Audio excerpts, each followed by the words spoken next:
All right, Baldies Unite. Welcome back to the channel. We're talking about part two of Trace of Two Pasts, and I wanted to talk about the Aerith section of Trace of Two Pasts.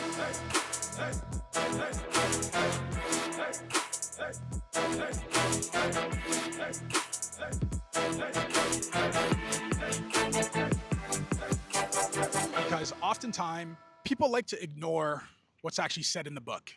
And I think that's unfair to Aerith's character. I think it's unfair to Afonla's character. I think it's unfair to Elmira's character. I think it's unfair to Biggs, I think, or quote unquote X. I think it's unfair to Faz.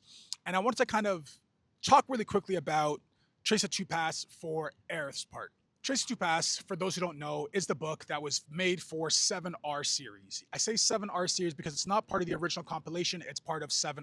If you know what I've been talking about on the channel is that anything from 2019 forward is all part of the same compilation, is all part of the same canon. Anything that they bring over from the old games is now canon. In this game, if they brought it over, whatever they didn't bring over is not part of the canon. So with that being said, Aerith in Trace of Two Paths, we learn a couple of different things about her. And there are things that are echoed in Final Fantasy VII Remake and in Rebirth. One of the main things that I kind of want to talk about is Aerith losing her powers. So Aerith and Elmira escape Shinra. We know that from the trial in Rebirth. We see them escape. We see Afonla die, give Aerith the white materia, and Elmira's there to take care of her, and she promises she'll take care of Aerith. But that's actually a very complicated relationship that's kind of gone into a lot more detail in the books. So you find out that there was this scientist, or that there was this, oh man, these flies are flying up all on my head. So you find out that there was this scientist, or that there was this nurse or whatever called Faz. And Faz actually gets tricked up by Afonla. Afonla kind of flirts with him. And essentially he helps her escape one day, and under the promise that they're going to be together when they leave. And people can read into that however they want. You got to do what you got to do when you want to escape dire situations. And once they finally escape, Afonla and Aerith, they run away from Faz. They don't freaking pay him any attention and just get the hell away from him. And there's actually an unfortunate ending for Faz I'll talk about at the end of this, because I want to kind of go chronologically. So Afonla dies.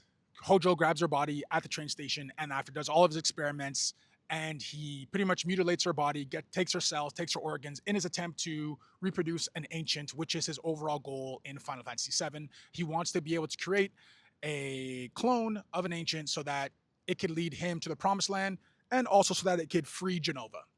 Yes, I argue that it could free Jenova because Hojo is the first person under Jenova's mimic ability, which is what I argue why he's always in the purple smoke, because it's a parallel with Jenova's control. While Adrel Balmont is in purple smoke, it's a parallel of Jenova's control. But she is as real as you and I.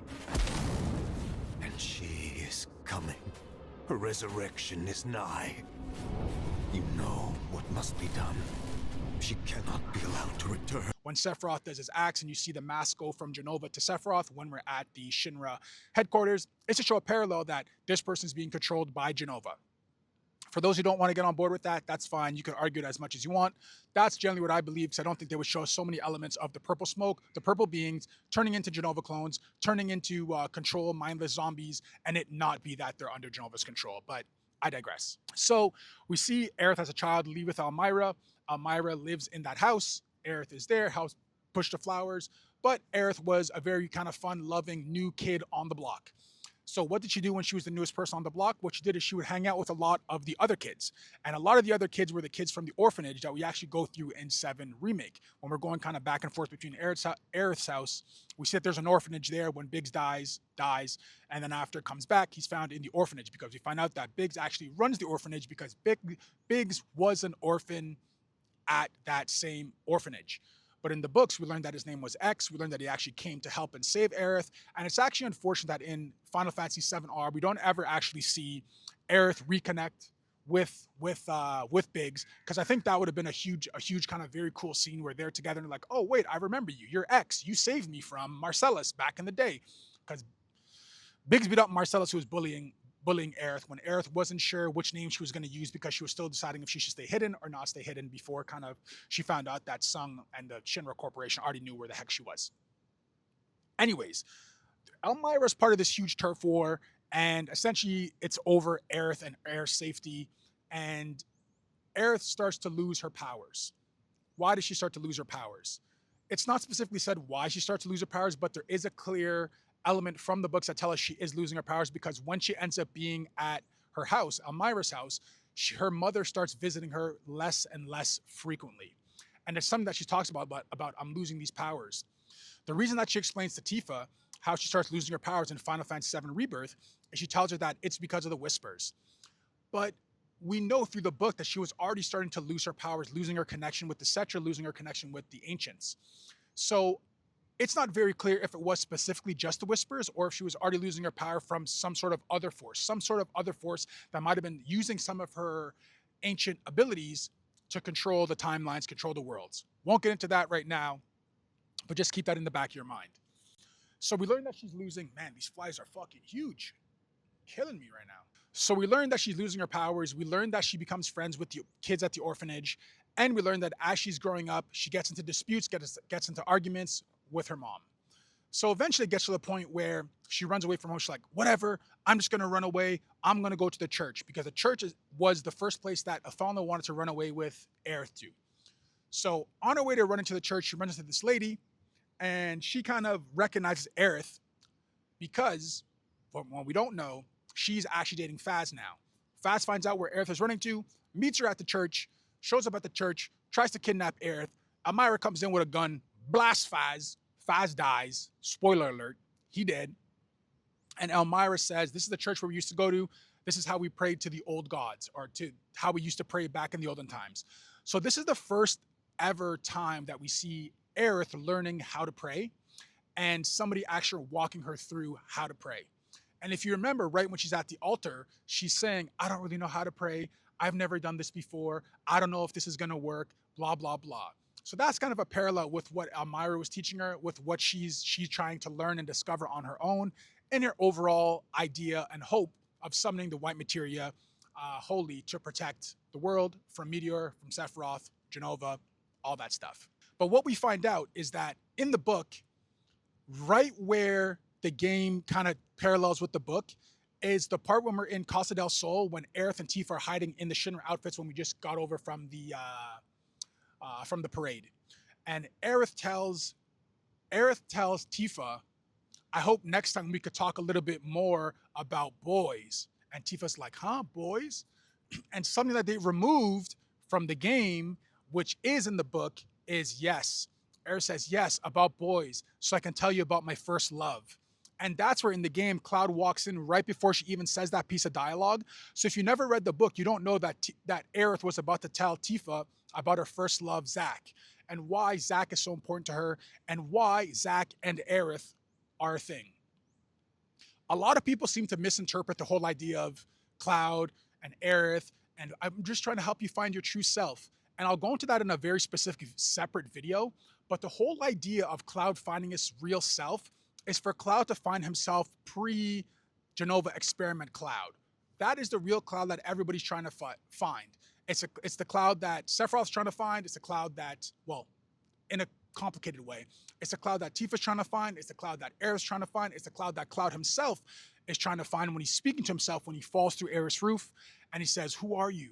What are you talking about? Just look after yourself. That is the start and the nexus of the idea of Cloud needs to find himself to be able to become whole again. So I'll talk about that in another video. I want to just go really quickly over Aerith's part in Trace of Two Paths, because I feel it's a part, and it's parts of the book that a lot of people don't really talk about. They kind of swing over. They just talk about the broad things about Tifa loving Cloud, or Aerith and running away from Shinra HQ and that kind of stuff. But I really wanted to go into a little bit more detail so you understand what they're really trying to develop in the 7R series, what they're trying to develop with the characters, with the new lore, with the expanded lore, with the relationships, with all kind of the important stuff that most people don't want to talk about. And here at Fungi Film Reviews, I want to talk about the important stuff, and understanding the lore is one of the key points in understanding where they're going next with the story and how to really understand the story properly. So that's all we got today for today's video. Part 1, Part 2, Tifa Aerith. We're now done with Trace of Two Paths. We're going to build on the whole idea on the arc of Saruf, Glenn, because there's a huge part that they've now changed with Glenn in the new series of Ever Crisis that has now kind of overshadowed or taken over before what was in Before Crisis. And it's almost a scene for scene replica that I want to show you that My hopes might be gone for seeing Sears and Fajito and Elfie.